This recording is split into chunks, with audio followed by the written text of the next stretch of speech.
Listo. Listo. Ok. Ya. Bien, entonces vamos a empezar con el tema, que es el último tema del pequeño curso. En este caso van a ser los antiparasitarios. Bien. Yo espero que sí se observe. Así que sin más dilación vamos a continuar. Bien. Ya. Ok. Bien. Para hablar de antiparasitarios, es un tema que para entenderlo bien, hay que haber prestado atención a las anteriores clases, principalmente a la de farmacología neurológica. ¿Por qué? Porque en realidad va a tener explicación y vas a poder entenderlo. Así que no es tan complicado, ¿no? A simple vista uno podría memorizar y decir tal para fármaco es para este parásito. Y pues eso evidentemente es no simplemente aprender, eso es, bueno, eso es lo que puede hacer cualquier persona, ¿no? Y eso nos diferencia de pues, siendo trabajadores, futuros trabajadores de salud. Ok, entonces vamos a iniciar, solo que aquí un pequeño corte de que visualice mejor. Vamos a ver, un momento. Todas las imágenes se han cargado bien. Bien, entonces vamos a continuar. ¿Qué sucede? Entonces, para hablar de antiparasitarios, nosotros tenemos que saber qué son los parásitos. Entonces, en los parásitos hay una amplia distribución y simplemente son definidos como aquellos seres vivos que viven a expensas de otros. Y cuando hablamos de expensas de otros, significa que esos parásitos eh, lo que van a hacer es dañar al huésped y pues proliferar, ¿no? La imagen era muy referencial, entonces vamos a buscarlo aquí porque seguramente que está. Esta es. Entonces, era muy buena imagen. Ahora, vamos a explicarle con esta imagen porque aquí no está cargando. ¿Ok? Bien, entonces, vamos a explicar un poco esta imagen. ¿Qué sucede? Los parásitos son una amplia gama de seres vivos, ¿no? Van desde endoparásitos hasta ectoparásitos. Cualquier, ya se nota mejor, cualquier ser vivo que viva a expensas de otros. Entonces, por estos parásitos, uno simplemente puede pensar en pulgas, piojos, incluso moscas, arácnidos, insectos, etcétera. Una amplia variedad. Pero no es nuestro tema de hoy día, ¿no? Y luego tenemos los endoparásitos que viven dentro de los huéspedes, ¿no? Y en este caso, lo que más se nos ocurre a nosotros y a cualquier persona que simplemente escuche parásitos son gusanos. ¿Los gusanos son parásitos? Por supuesto que sí, pero son parásitos complejos, pluricelulares. Entonces, se les conoce como helmintos. Es un gran grupo, ¿no?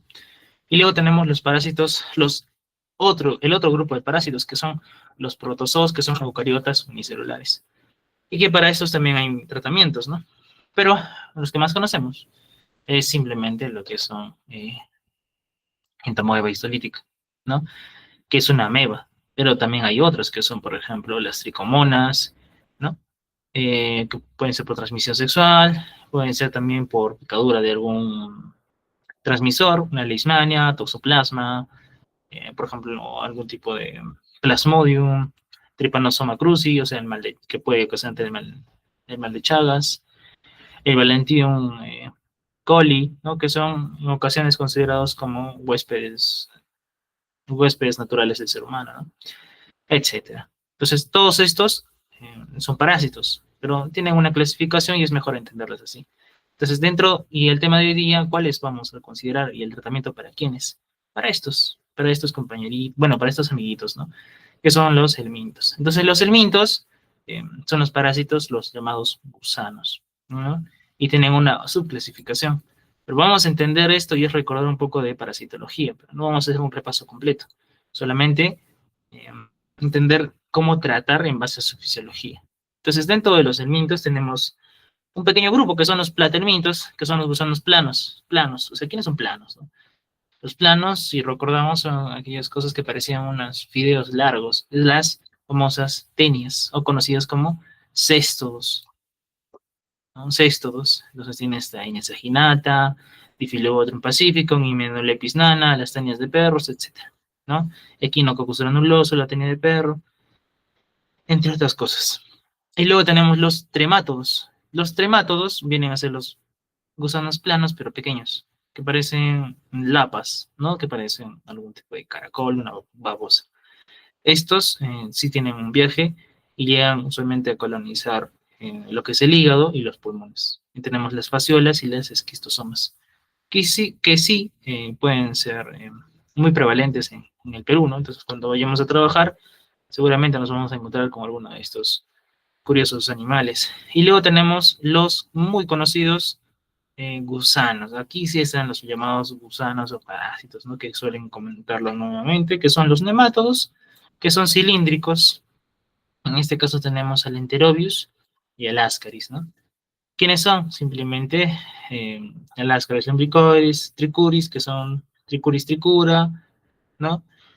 Toxocara cani, Toxocara cati, Enterobius, no, que tienen nombres muy comunes. A ver, ¿cuál es la particularidad de ellos? Bueno, acá tenemos otra clasificación, simplemente los que vamos a tomar hoy día, pero aquí están todos, ¿no? En general son todos. Entonces vamos a explicar cada uno, no, vamos a explicar en generalidades. Los, los gusanos, los helmintos que son redondos, son conocidos como nemátodos, ¿no? Que significa gusanos redondos, cilíndricos. ¿Por qué tienen esta forma tan particular? Porque estos tienen que estar dentro del lumen intestinal, es decir, estos nadan, colonizan lo que son los intestinos. Tienen esa forma por esa facilidad, ¿no? Porque si fuesen planos, no tendrían, ¿no? Sus particularidades. Ahora, luego tenemos los platelmintos, gusanos planos. Pero ¿para qué quisieras un gusano plano? Para que se pegue, para que esté muy cerca a la pared intestinal, ¿no? Y para que no sea, digamos, llevado por la corriente mediante el tránsito intestinal, estos tienen la particularidad de simplemente tener ganchos, protoescoles, ¿no? Que son como ganchos, estos pequeños muelas, ¿no? No son muelas, evidentemente, son simplemente formas de ganchos para adherirse a la pared, ¿no? Y luego tenemos los trematos, pues que no están colonizando necesariamente el lumen, sino estos llegan hasta lo que es las vías biliares, el hígado y los pulmones, ¿no? Como la fasciola y los esquistosomas. Ahora, en base a esto, nosotros hemos desarrollado pues medicamentos. Mira, vamos a razonarlo bien. Los nemátodos son parásitos que viven dentro del lumen de la luz intestinal. ¿Están alimentándose directamente de nuestra sangre? No, no lo hace. ¿No? Evidentemente pueden ocasionarnos daños. Algunos de ellos viajan por la circulación portahepática, llegan al hígado y del hígado llegan a la circulación, bueno, sanguínea y del corazón llegan a los pulmones y en los pulmones maduran y viajan y son expulsados a través de las vías respiratorias. Llegan hasta los bronquios, hasta la tráquea y producen el llamado ciclo de luz con el síndrome de Loeffler, que el síndrome de Loeffler simplemente son los síntomas que causa ese viaje de los parásitos, ¿no? ¿Y qué pasa? Que los pacientes suelen deglutirlos nuevamente y nuevamente el mismo parásito regresa al mismo huésped, ¿ya? Entonces aquí tenemos al necato, rencilostoma, strongyloides y también el ascaris, ¿no? Los cuatro. Ahora, pero estamos entendiendo, ¿no? Que estos viven en la luz. O sea, ese ciclo de luz que les comento, o ese síndrome de Loeffler, en realidad no es muy visual, no es tampoco muy grave. En el paciente suele ser considerado como una tos incidental, nada más. Pero ellos viven en la luz intestinal, ya no se alimentan de sangre. Entonces, no directamente, ¿no? Ya estamos entendiendo. Los céstodos tienen ganchos. Los céstodos viajan. No, bueno, pueden ocasionar las formas inmaduras, pueden ocasionar las neurocisticercosis, ¿no? Eh, y también cuando no somos huésped definitivo, por ejemplo, en la hidatidosis, que la hidatidosis es una tenia del perro, pero como nosotros tenemos defensas, no llega a madurar, simplemente se queda como su forma inmadura, ¿no? Y esos simplemente viaja, llega al hígado y para cuidarse, pues empieza a producir un quiste, es una envoltura, ¿no? Y esta envoltura se queda en el hígado, digamos, este es el hígado, y la hidatidosis llega y simplemente como no madura, se vuelve un quiste. y ocupa espacio, ¿no? Pero estamos viendo que los éstados sí llegan a la circulación, se alimentan de la circulación. Ya, entonces, esto, viendo esa el ciclo de vida de este parásito, estamos dándonos cuenta que estos sí se alimentan de la sangre. Igualmente los trematos, pues no van a llegar a zonas de órganos de irrigación como el hígado y los pulmones. Entonces, también se alimentan de mismo huésped directamente, ¿no? Entonces, en base a eso, nosotros vamos a hacer la clasificación de medicamentos. Pero bueno, esta es una pequeña revisión de cómo son. Bueno, esto solamente van a complicarnos. Miren, aquí está mejor. Los nematodos son los circulares. Aquí está. Los céstodos son las tenias con sus escólices, ¿no? Y esas son las formas inmaduras que son huevos simplemente. Y los tremátodos son gusanos planos pero pequeños que parecen, pues, no sé, un tipo de lapa, un caracol, una babosa, ¿no? Bien. Y aunque no parezca, estos parásitos son muy nocivos para el desarrollo humano y sobre todo para pacientes, pues, que son propensos o son vulnerables, ¿no? Niños, ancianos, incluso adultos. Así que no son un juego. Bueno, no hablemos de mitos, ya no hablemos de ellos. Ahora hablemos de los medicamentos. Hace mucho, en la primera clase, no, la segunda, tercera clase que hicimos, fue del potencial de acción. ¿En qué era el potencial de acción? En los que son los colinérgicos, ¿se acuerdan? ¿No? Entonces vamos a hablar. ¿Qué sucede? Eh, Cuando hablemos de potencial de acción, recordemos, o sea, no vamos a repasar todo, ¿no? Recordemos que cuando el potencial de acción es positivo para arriba, significaba que había actividad celular. Ya, eso es en todos los seres vivos. En todos los seres vivos, no solo en los seres humanos, actividad celular. Entonces, si había actividad celular, había contracción, secreción de glándulas, etc. Cuando era positivo, es decir, había cargas positivas dentro de la célula, calcio, potasio, sodio, etc. ¿Verdad? ¿Ya? Entonces, pero cuando la curva, bueno, había un valle que era la repolarización, porque tiene que regresar a la forma basal, ¿no? Porque si la célula está en constante actividad, se muere, pues, ¿no? Cualquiera. Entonces eso se llama repolarización. Cuando es positivo es despolarización, se quita el polo, se quita la carga negativa. Cuando vuelve a tener su carga negativa, se vuelve a estar negativo nuevamente, se repolariza. Y eso significaba que la célula disminuía su trabajo, su actividad celular, ¿no? Bueno, no necesariamente disminuir, pero evidentemente ya no es una actividad celular incrementada, ¿verdad? Porque la célula necesita tener un equilibrio. Bien, entonces eso hemos entendido con colinérgicos. Entonces, miren, aquí están los mismos gráficos, igualitos, ¿no? Cargas positivas, cuando se despolariza, cuando entran las cargas positivas adentro. Aquí está. Se despolariza. Es decir, hay cargas positivas, por lo tanto, tu potencial de acción está arriba. ¿Ven? Y luego tiene que bajar, ¿verdad? ¿Y eso por qué ocurre? Por la acetilcolina. Miren, recordemos esto.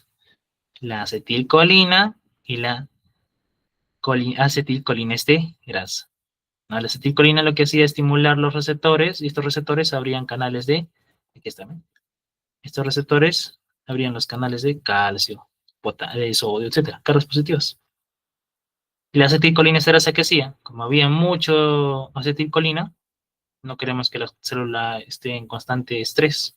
La acetilcolinesterasa lo que hacía era degradar la acetilcolina, la partía en dos y nuevamente se reciclaba, porque es un equilibrio constante.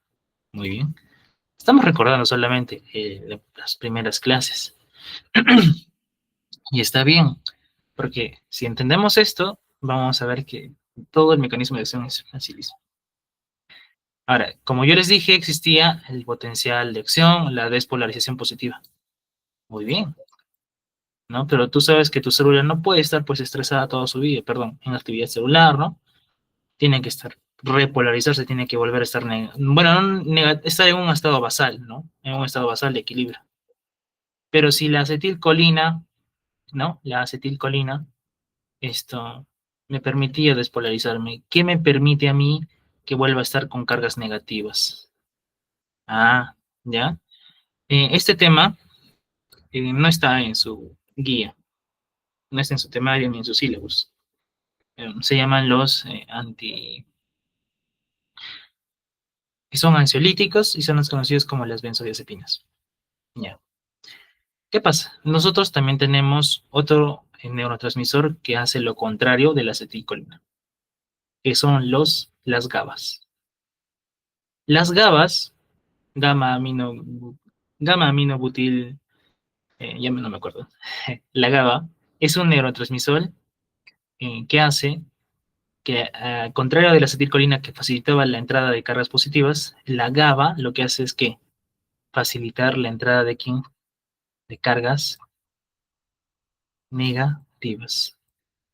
¿Por qué? Porque nosotros qué requerimos nosotros que todo vuelva a estar en equilibrio. O sea, no tiene que estar siempre positivo, positivo, tiene que estar también negativo.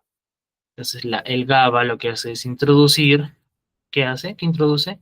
Introduce cargas negativas. ¿Quién es la carga negativa? El cloro. El cloro, ¿no? El cloro es una carga negativa.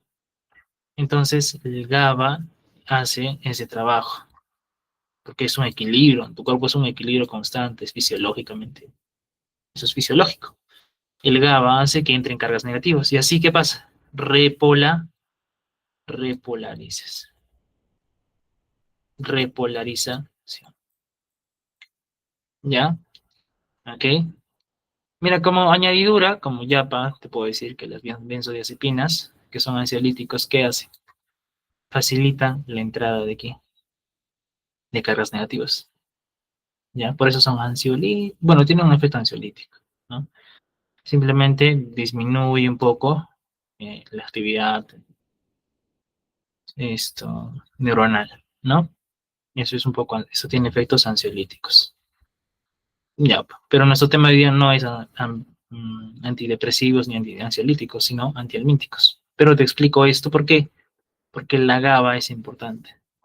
Si la acetilcolina era potencialización elevado, te despolarizaba, la GABA te repolariza. ¿Ya? Muy bien, muy bien, muy bien, muy bien. Y ahora te voy a explicar las parálisis en parásitos. Pero creo que también se presenta en seres humanos. Ya, pero bueno, no llegó. Mañana, el próximo año hago.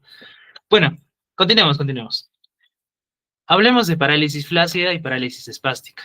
Mira, parálisis flácida o flácida, parálisis flácida es cuando simplemente no puedes mover, estás relajado constantemente.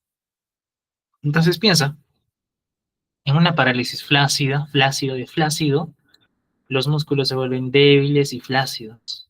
¿Ok? Débiles y flácidos.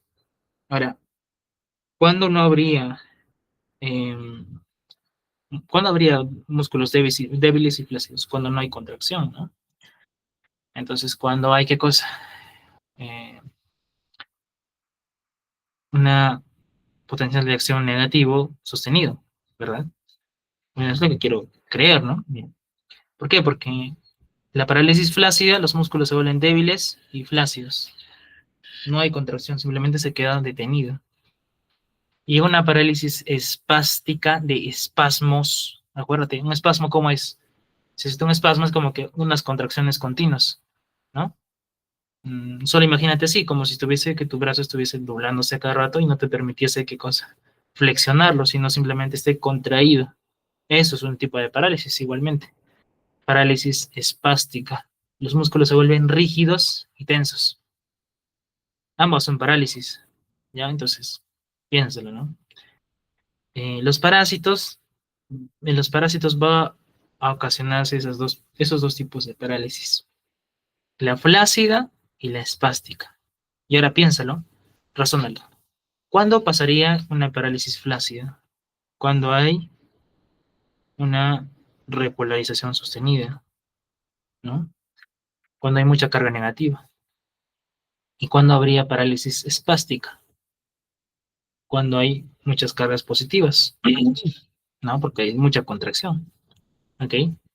rígidos y tensos. ¿Y eso es bueno? No, pues a la larga los músculos se cansan y pues se vuelven, no es una parálisis espástica con espasmos. Y ya. Mira, entonces, yo sé que me has entendido. Ya, estas imágenes son referenciales, ¿ok? Son referenciales. Pero vamos a ver que todo lo que te he explicado tiene sentido. Y ahora sí vamos a hablar de antiparasitarios. Y no vamos a demorarnos mucho porque ya me has entendido. Miren, estos son todos los medicamentos que están en su guía. Incluso falta uno más, que es la niclosamida. Bueno, eso lo van a leer ustedes, ¿no? Pero este es un cuadro de la entrada que yo hice en su momento. ¿Ya? Entonces vamos a explicar. Vamos a empezar por estos aquí. Los benzimidazoles. Ya. Mira, tú me has entendido y yo te voy a preguntar, porque tú me has entendido. Ya, esta clase es más sencilla de lo que parece. ¿Qué hacen los benzimidazoles? Es una familia completa, ¿no? Nunca se estudia los medicamentos por medicamentos, se estudia por familias. Escúchame, los integrantes de esta familia son varios. Actualmente solo quedan dos, el mebendazol y el albendazol. Antes había el tiabendazol, no sé si para, ¿ya? ¿Qué hace? ¿Cuál es el mecanismo de acción?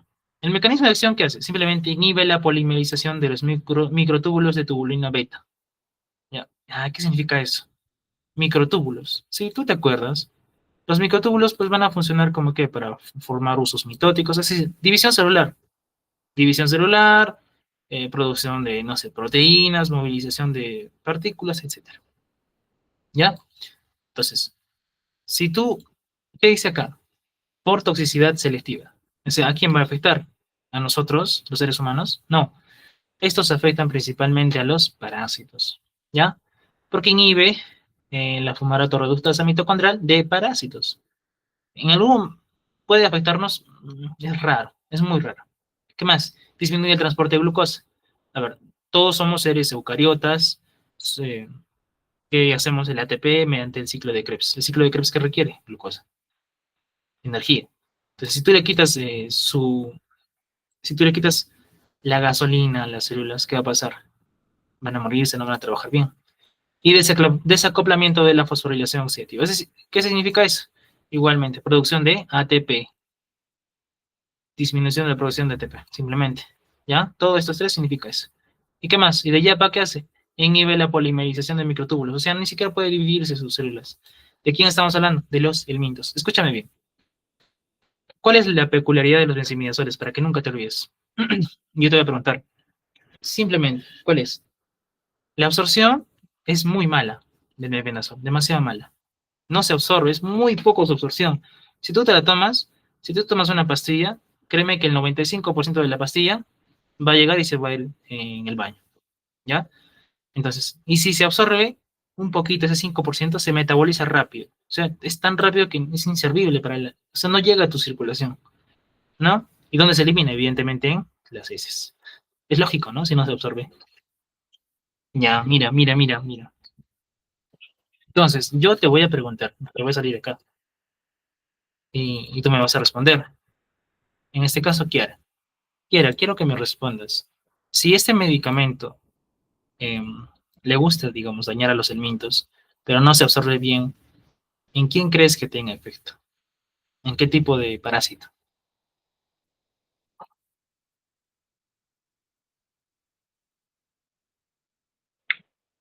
Creo que podrían ser eh, sí, los trematodos, son pequeños, ¿no?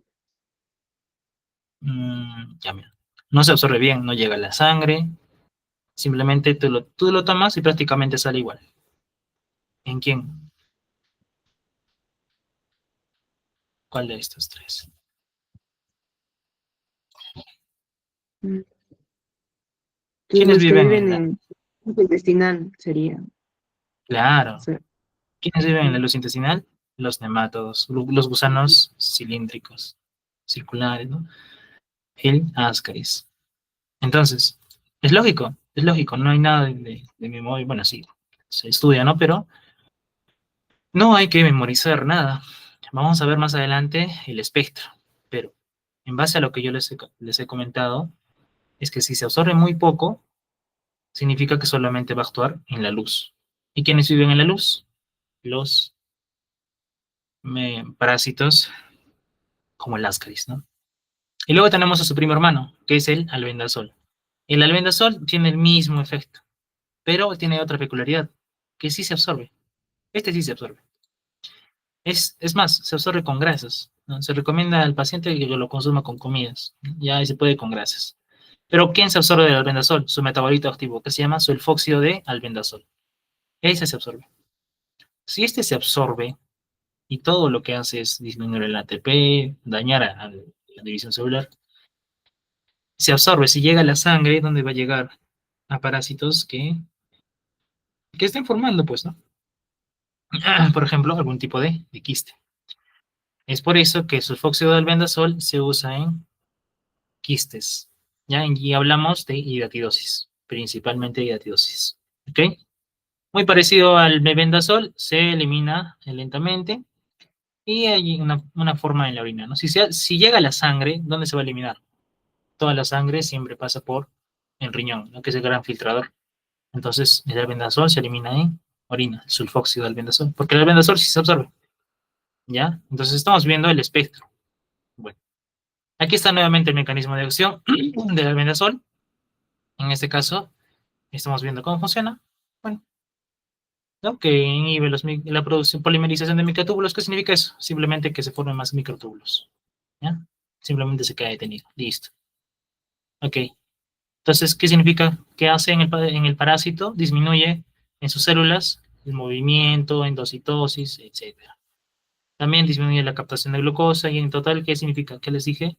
Reduce el ATP. O sea, no se mueven sus células, el parásito se va a morir o se va a quedar en un estado de letargia, ¿no? ¿Y qué sucede? Si no nada tu parásito, ¿qué va a quedar?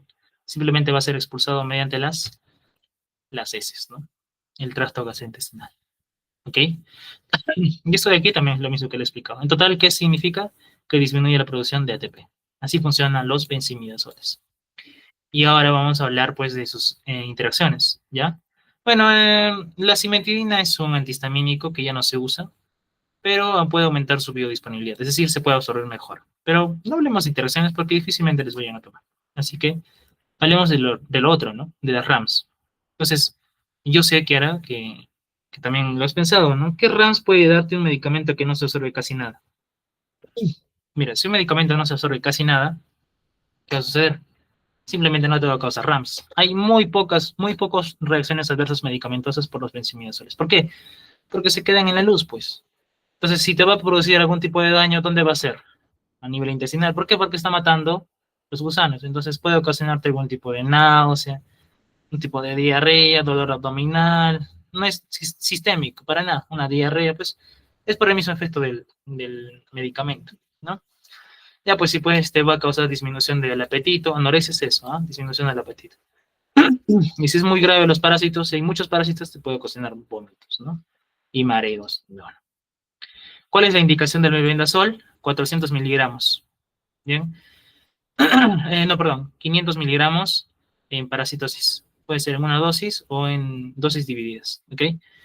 Y el albendazol. Ya, el albendazol, como llega a la sangre, tiene efectos en parásitos que forman quistes. Porque los quistes se alimentan, pues, ¿no? Se enquistan y empiezan a alimentarse ciertamente de la circulación, de todo lo que pasa ahí.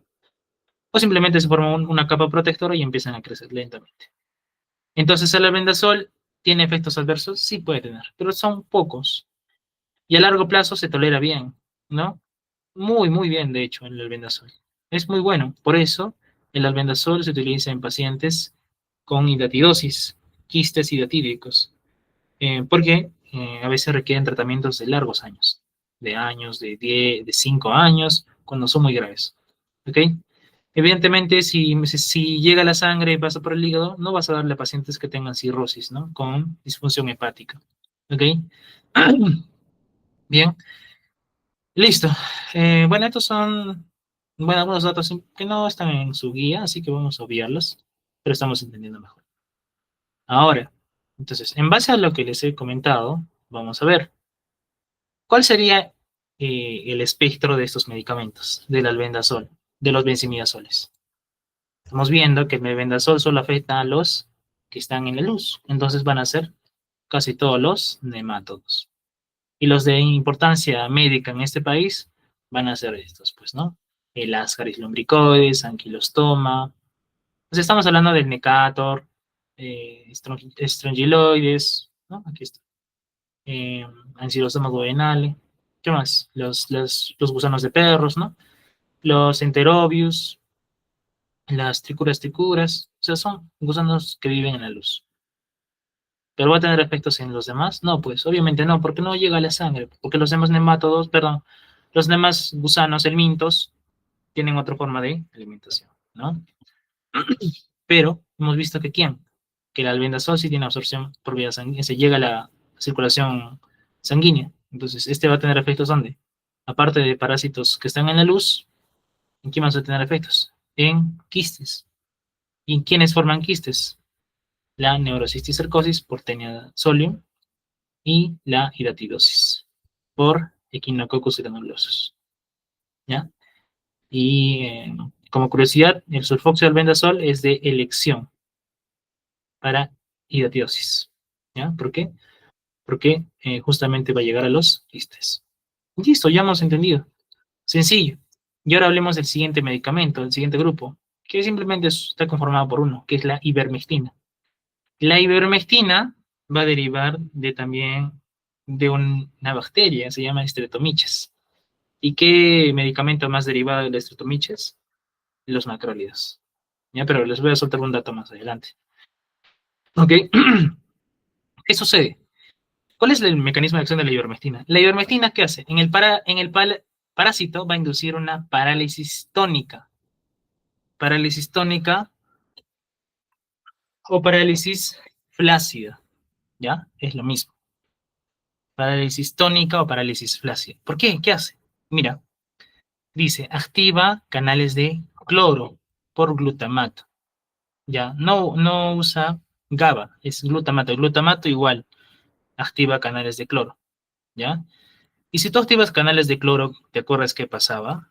El potencial subía o bajaba. Bajaba. Y si tú activas demasiados canales de cloro, ¿qué va a suceder? Va a bajar demasiado, ¿no? Entonces, ¿qué le va a ocasionar al parásito? Una parálisis flácida, porque aumenta la hiperpolarización, ¿ok? También activa canales de GABA, pero ¿en dónde? Ya les he comentado, ¿no? En el Mintos. En los seres humanos, no. No, a grandes dosis tal vez, pero estos les gusta justamente en los parásitos. Ya. Entonces, ¿qué ocasiona parálisis flácida? Bien. ¿Cómo se absorbe la ivermectina? Por vía oral. Tiene buena absorción. ¿Qué más? Tiene gran distribución. O sea, va a llegar a dónde? A toda la circulación. ¿Ok? ¿Dónde se metaboliza? En el hígado, ¿no? Se elimina lentamente la ivermectina. ¿Ok? Entonces, estamos entendiendo un poco, ¿no? La ivermectina. Ahora vayamos con el praziquantel. El praziquantel es otro antiparasitario que hace lo contrario. ¿Qué hace? Lo que hace es producir una parálisis espástica. ¿Por qué? Lo que sucede es que el praziquantel hace lo contrario. En vez de bajar el potencial de acción, lo que hace que es lo contrario, que sería aumentar el potencial. Tanto que las mismas células que van a estar en constante estrés. Y eso que va a generar especies reactivas de oxígeno. ¿Qué más? Va a aumentar la afluencia de calcio. Y, si es y calcio es positivo, por lo tanto, el potencial de acción se va en pico, ¿no? Va a elevarse. Bueno, inhibe el flujo de adenosina, que bueno, son otros componentes, pero que te ocasiona parálisis espástica, de espasmos, de contracción sostenida. Entonces tú vas a imaginarte el parásito que va a estar como que mordiendo cada rato. Y en esos movimientos se va a soltar. Y se va a quedar quieto porque es una parálisis al final y al cabo. Y en la ivermectina, simplemente, el parásito, ¿cómo está? Flácido. Pero en el praziquantel tiene parálisis, tiene espasmos, ¿no? Es sostenido. Entonces, mediante esas contracciones sostenidas, se va a desprender de donde está sujeto. Entonces, en base a lo que te estoy diciendo, tú ya estás razonando en quiénes puede tener efectos. Entonces, vayamos a lo siguiente. ¿Cómo es la absorción? Es muy buena por vía oral, es rápida. ¿Dónde llega? Distribución, muy buena, ¿no? ¿Llega hasta dónde? Incluso el praziquantel va a llegar hasta la barrera hematoencefálica, ¿ok? ¿Se metaboliza en dónde? En el hígado, ¿ok? ¿Y dónde se elimina? En orina, porque llega a la sangre, pues, ¿no? Y lo poco que queda en bilis. Listo. Ahora, ¿cuáles son las interacciones? Cuando hay muchos parásitos, hay que tener cuidado. ¿Por qué? Si tú tienes demasiados parásitos, por ejemplo en filarias, felizmente no hay muchos casos, hasta donde yo sé, cercanos, ¿no? De filariasis, que son parásitos que están en demasiados números. Cuando, ¿qué sucede cuando tú dejas morir muchos parásitos? Parálisis flácida. Van a obstruir, ¿qué más va a pasar? Van a ocasionar una reacción de hipersensibilidad, ¿no? Eso se llama reacción de Manzotti, cuando es una reacción sistémica del cuerpo porque hay muchas microfilarias muertas. Así que hay que tener cuidado con la ivermectina. ¿Ok? ¿Qué RAMS? Esta sí llega a la circulación, así que sí tiene RAMS efectos.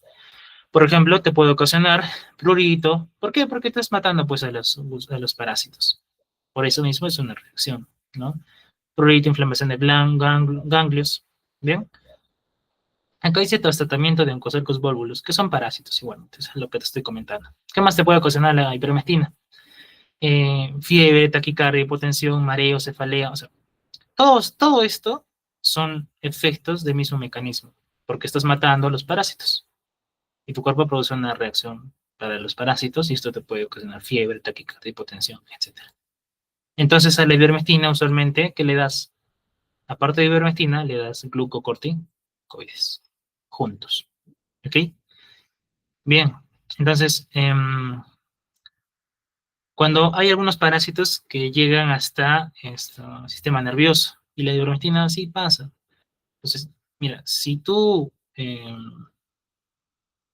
digamos, matas al parásito en ese nivel y el parásito simplemente se queda flotando, no está muerto, va a ocasionar una respuesta inflamatoria de tu mismo cuerpo.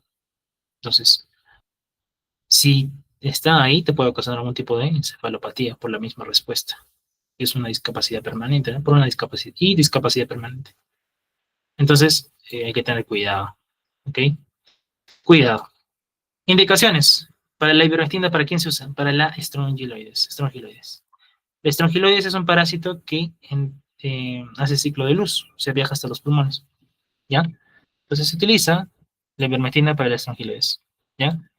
También se puede utilizar para quién? Para los piojos y la sarna, ¿ok?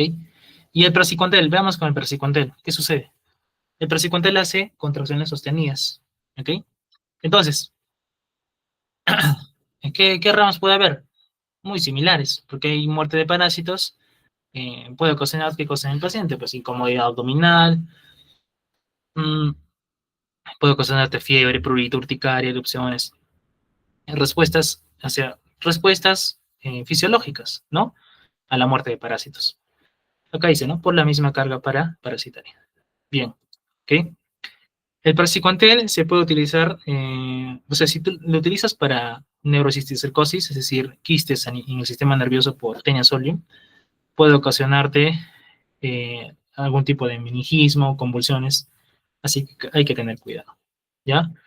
¿Qué más? Mira, si el praziquantel ocasiona contracciones sostenidas, una parálisis espástica, ¿no? Hay parásitos que llegan, por ejemplo, que llegan a los ojos, ¿no? Cisticercosis ocular.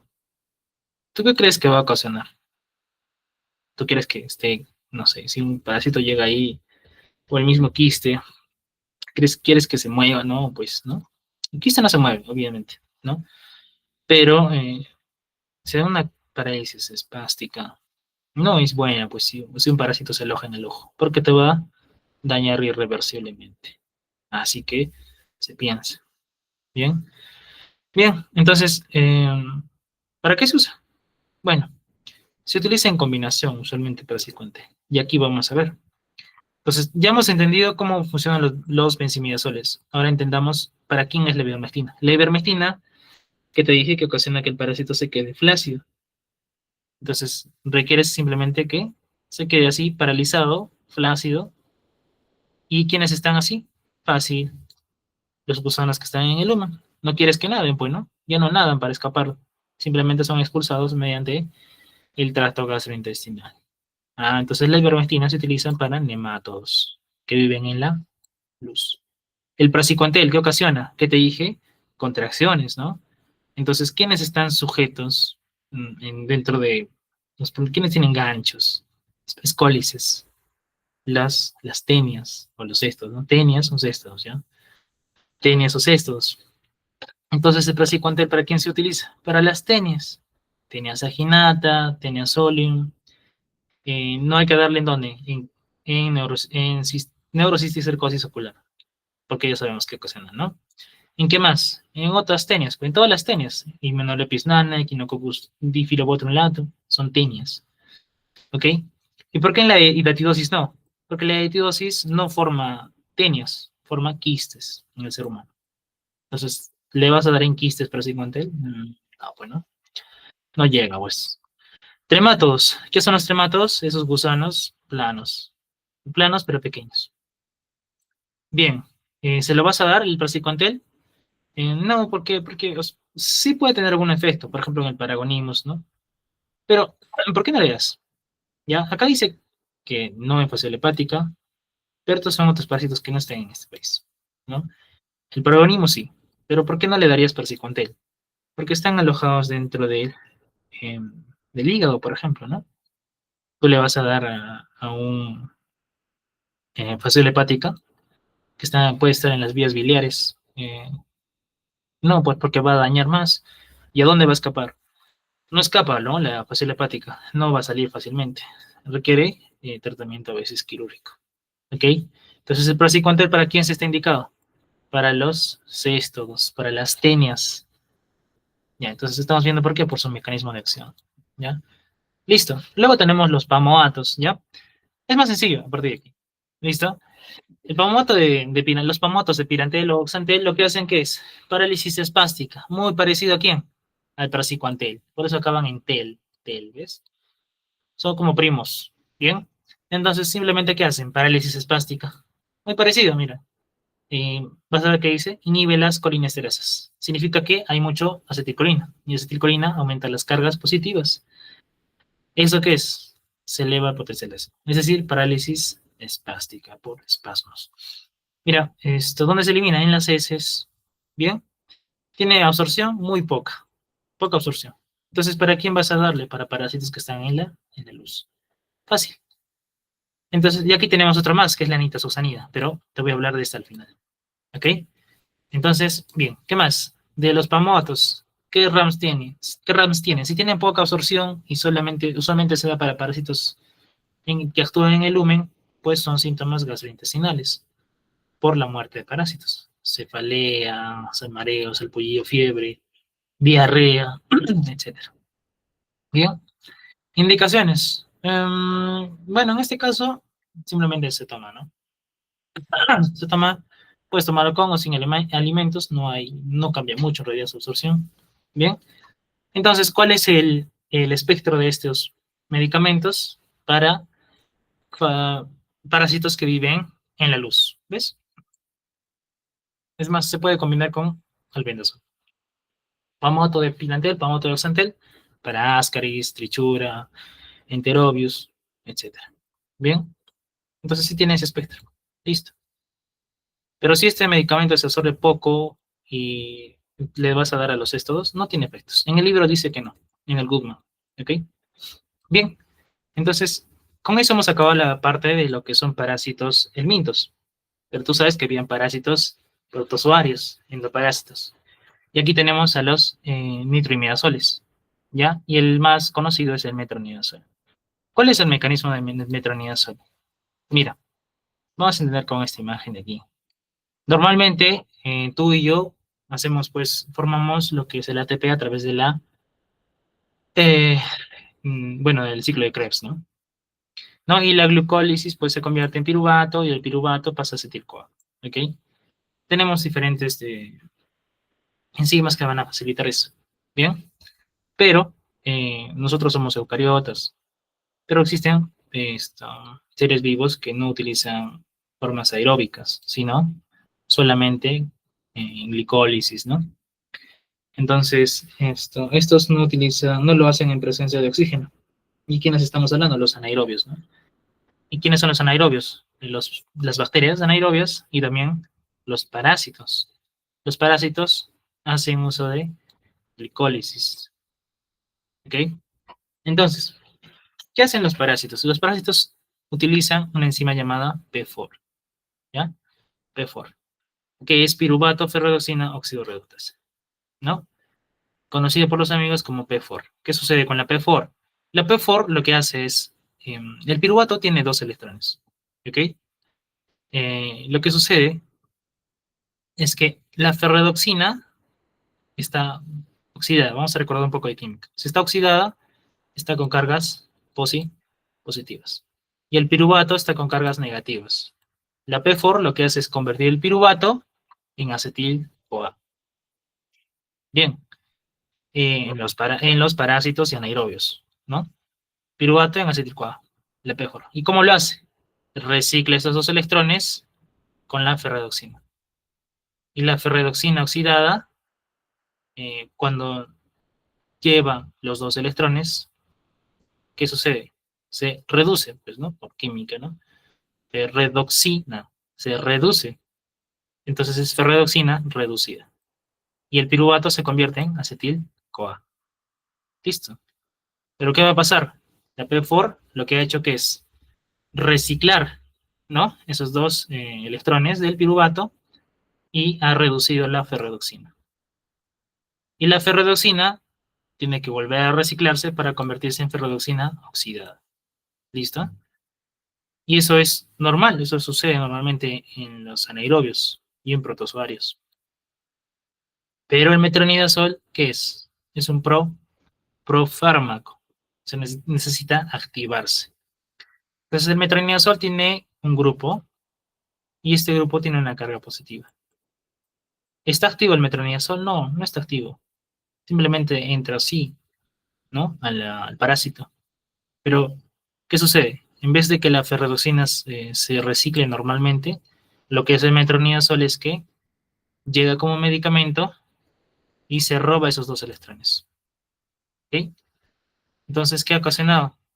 Que va a cargarse negativamente.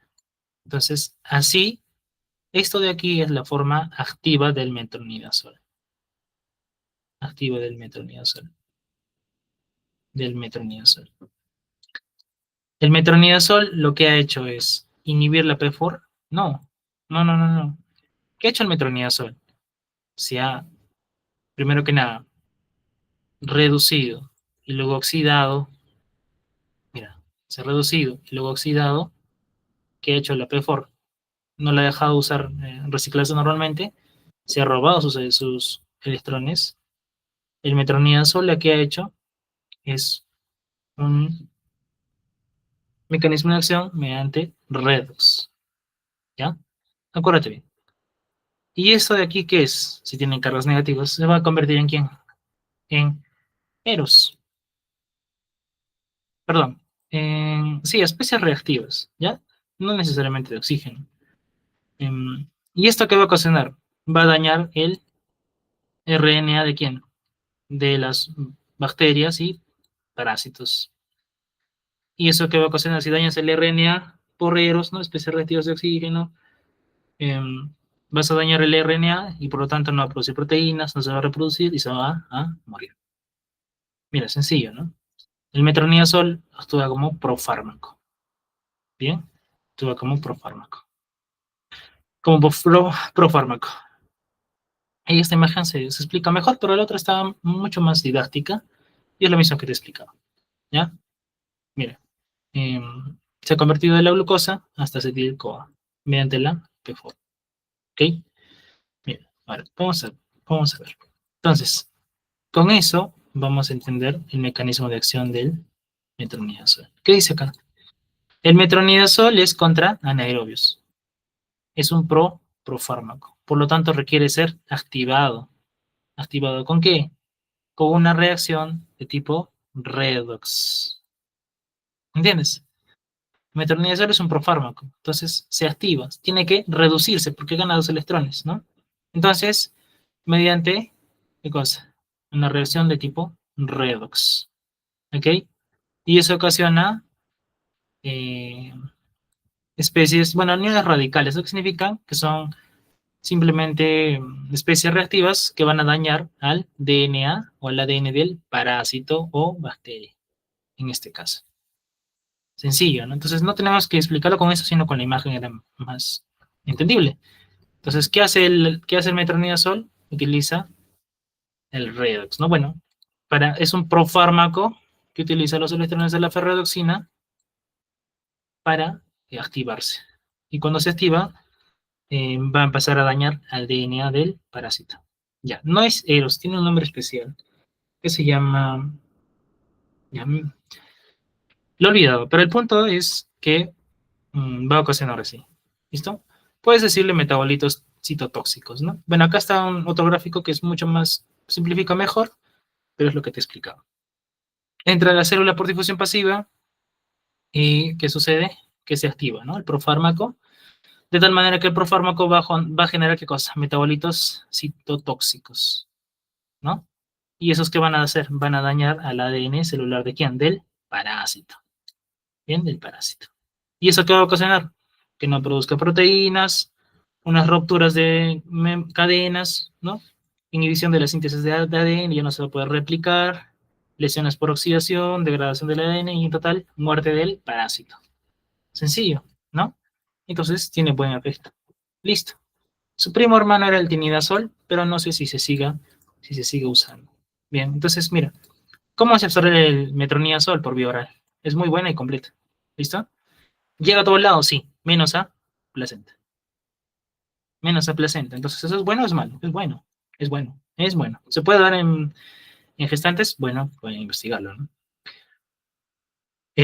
Listo, ¿metaboliza dónde? En el hígado, pero también se metaboliza en la microbiota, porque tú sabes que todos tenemos microbiota, ¿no? Y también algunos son anaerobios. ¿O no? Sí. Y se elimina principalmente en la orina. Listo. Y ahora hablemos de sus RAMs. Bien. Interacciones medicamentosas. Mira, si tú tomas metronidazol con alguna otra sustancia, por ejemplo el alcohol, lo que vas a hacer es un efecto disulfirán. ¿Qué es el efecto disulfirán? Es simplemente cuando eh, el uso de metronidazol más alcohol puede aumentar los efectos u ocasionar algún tipo de malestar general.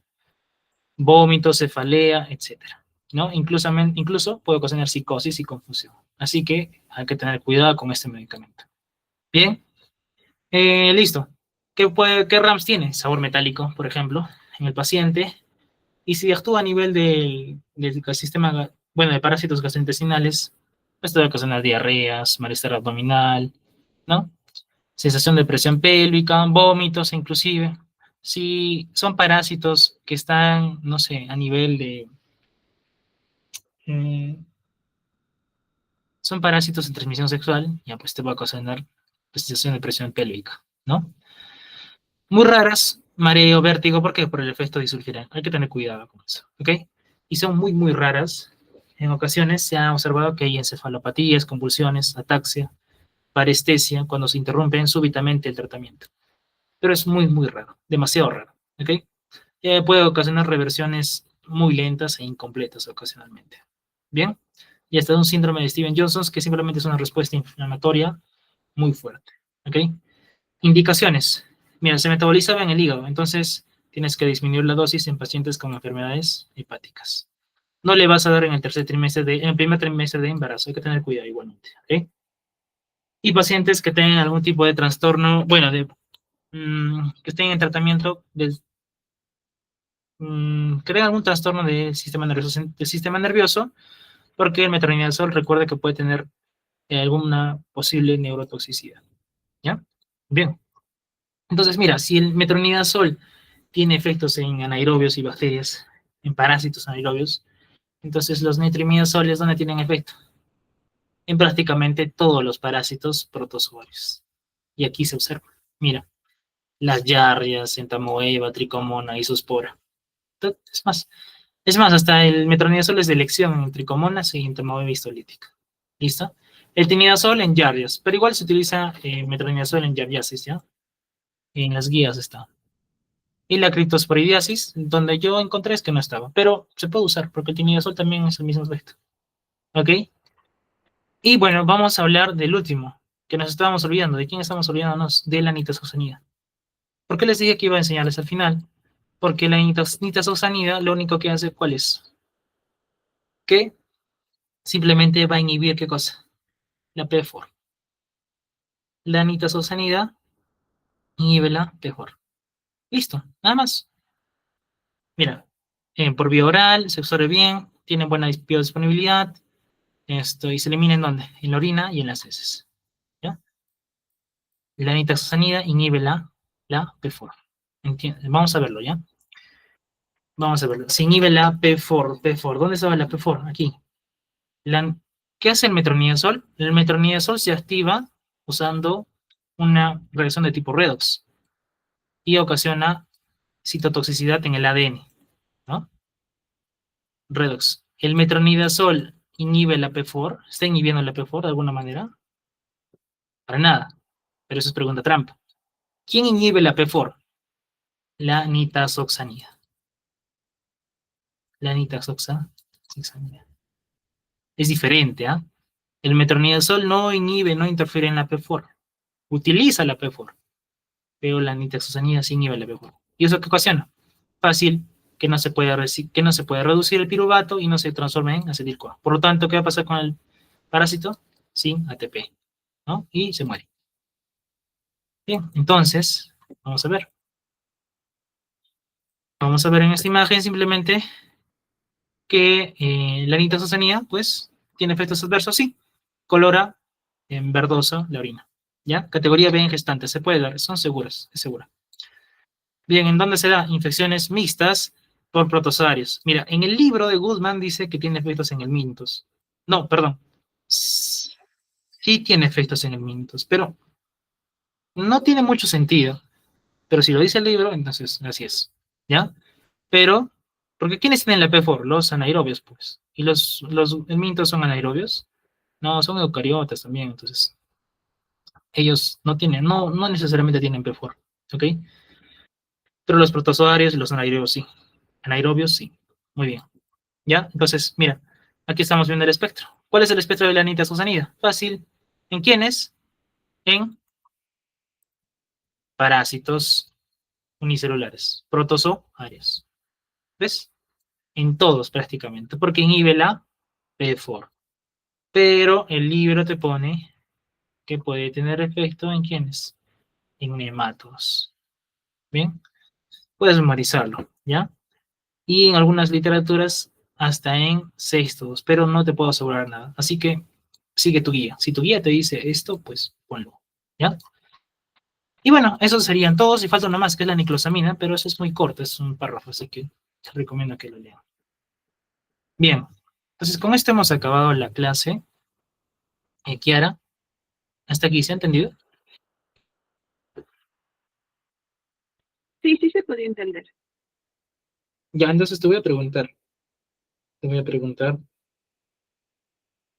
te voy a preguntar y ya, mira. Va a ser la última clase, así que vamos a repasar contigo un examen de medicina. Y ya, si tú puedes responderlo con lo con lo que me has dicho, pues fascinante. Estás listo para dar este quiz. ¿Ya? Primera pregunta. Pero no me vas a leer, pues, ¿no? A ver. Yo sé que lo has visto, pero quiero que me expliques. Mira, ¿qué te dice acá? Metronidazol actúa mediante. Vamos a leer las respuestas y tú me vas a responder. Disminución de la fermentación anaeróbica. ¿Verdadero o falso? Falso.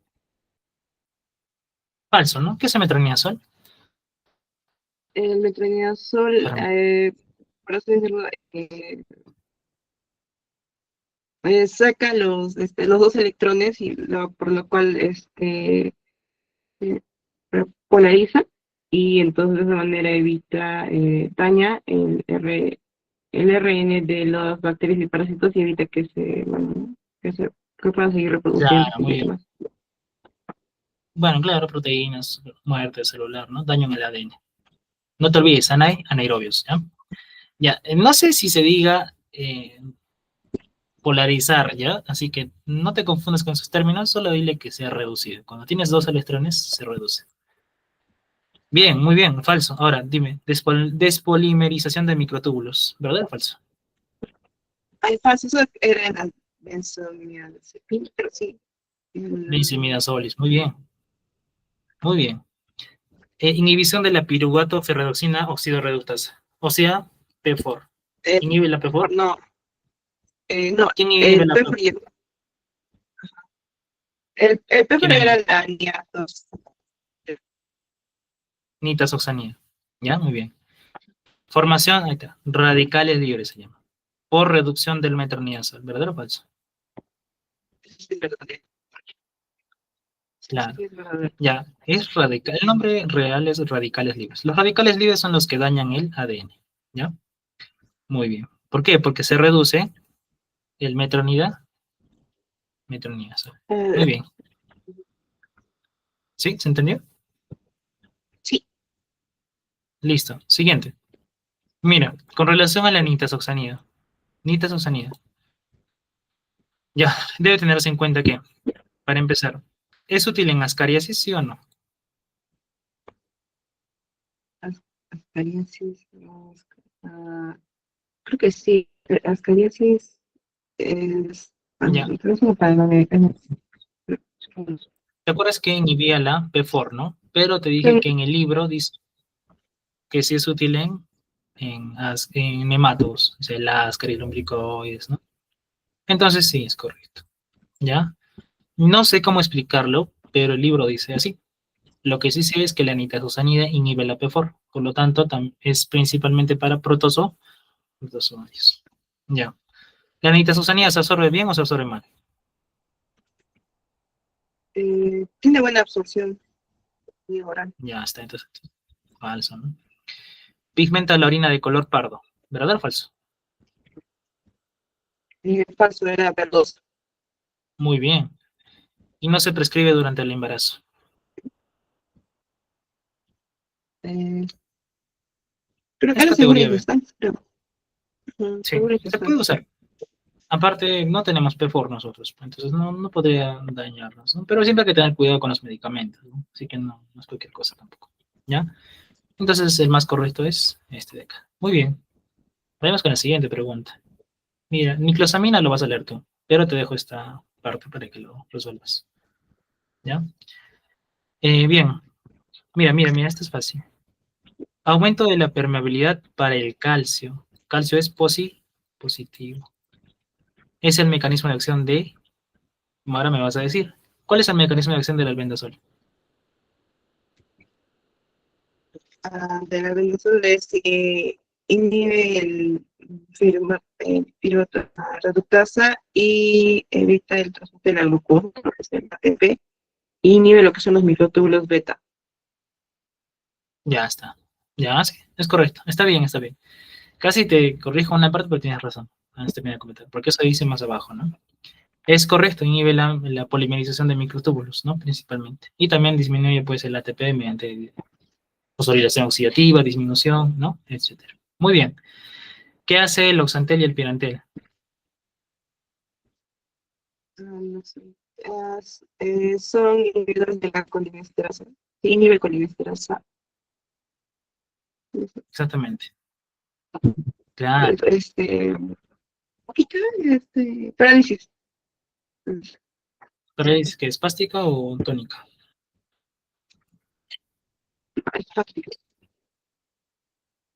Parálisis espásticas. Espástica, ¿no? Claro, porque te acuerdas que la colinesterasa eh, evitaba que hubiese mucho acetilcolina y la acetilcolina aumentaba las cargas positivas, ¿no? Muy bien, muy bien. Entonces, está bien. ¿La ivermectina qué hace?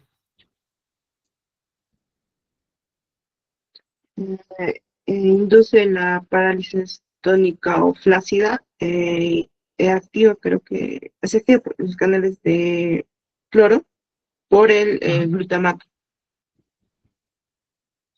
exactamente. Y eso disminuye, ¿no? El potencial y por eso es parálisis flácida o parálisis espástica. La flácida. Si Para disminuye eso es es parálisis potencial de flácida. acción negativa. Claro. ¿Y el praziquantel qué hace? Es, bueno, también es parálisis, pero sube el potencial de acción, entonces es espástica. Ya, Aparece en pero ¿cómo sube el potencial de acción? Digamos que sube el potencial de acción, ¿cómo lo hace? por la afluencia del cáncer. Exactamente. ¿Ya? Siempre que si respondes a factor positivo, siempre dile directamente. ¿Ya? Se aumenta la permeabilidad del calcio. ¿Ya? Entonces, está bien que le digas lo de eso, pero tal vez no se lo tome muy bien. Así siempre digamos, directa su mecanismo. ¿Ya? Mebendazol. Bien, vamos a hablar con mebendazol. Mebendazol, acuérdate de mebendazol. Mebendazol, ¿eh? Biodisponibilidad mayor al 50%. ¿Verdad o falso? Eh, si no lo estoy, es falso, creo. Ya. ¿Por Porque, qué? o sea, Acuérdate. o sea, si no lo sirve porque tenía muy mala absorción, entonces era muy rápido, entonces lo poco que quedaba, creo que era 5%, entonces, también se iba muy rápido, entonces la biodisponibilidad no es completa, ¿no? Muy bien, exactamente. ¿Qué es la biodisponibilidad? Me acuerdo, ¿eh? Ya, Era para el, no alargarle, es em, simplemente la cantidad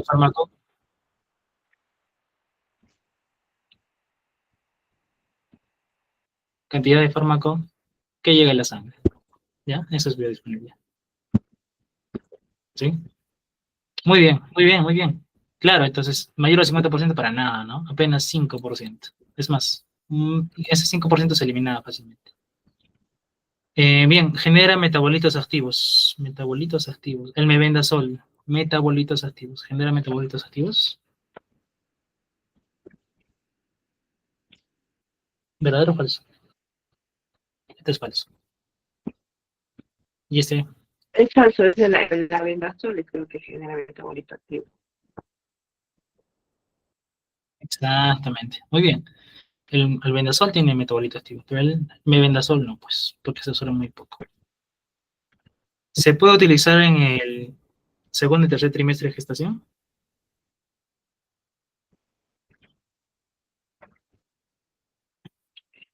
Creo que, Sí. creo que no. Ya, eso te voy a explicar. ¿Sabes por qué? Sí se puede, pero ¿qué pasa? Eh, ¿Te acuerdas que el mebendazol se absorbe muy poco y actúa en la luz? Sí, pues, ¿no?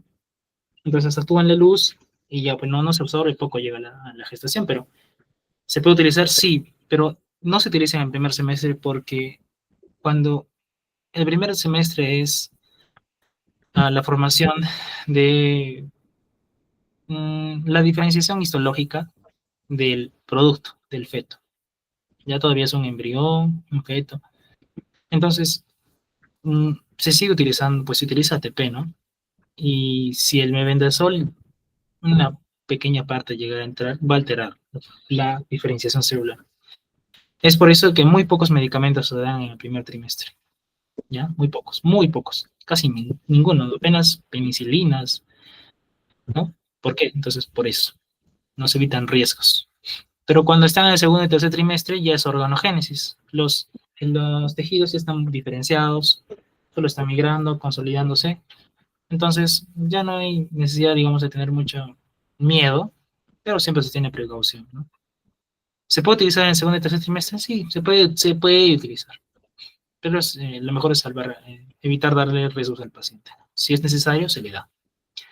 Entonces, ¿se puede utilizar? Sí, verdadero. Pero si te dijera en el primer trimestre, no, eso es falso. Ya. No se une a proteínas plasmáticas. ¿Verdadero o falso?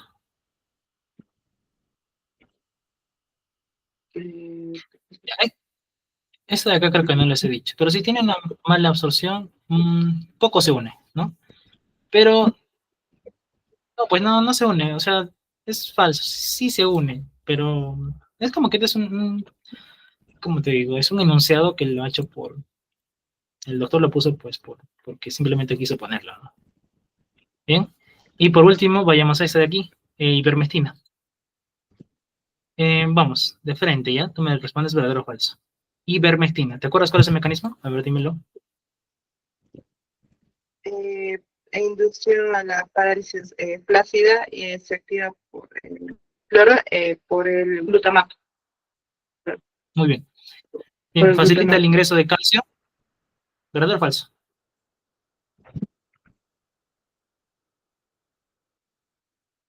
Falso, Facilita falso, el falso. ingreso. Falso, muy bien. Tiene efectividad. Bueno, esto de acá no creo que esté. Tampoco está en su día, así que esto vamos a tirarlo.